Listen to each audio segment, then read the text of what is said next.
எங்கடா உங்கள் அப்பா ஊருக்கு போயிட்டாரா? எங்கே இருக்காரு?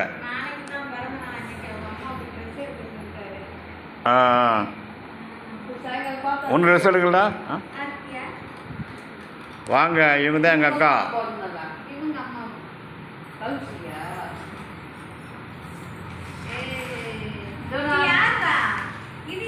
இட்லிக்கு சட்டினி, தோசைக்கு சாம்பார், பூரிக்கு கிழங்கு, கூழுக்கு எதுவோ.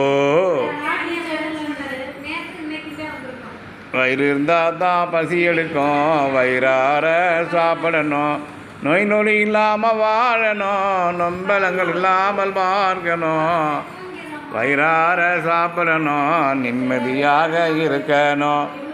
நைனா இங்கே வா, இங்கே வா, இங்கே வா, வாயா, வா வா வா வா வா.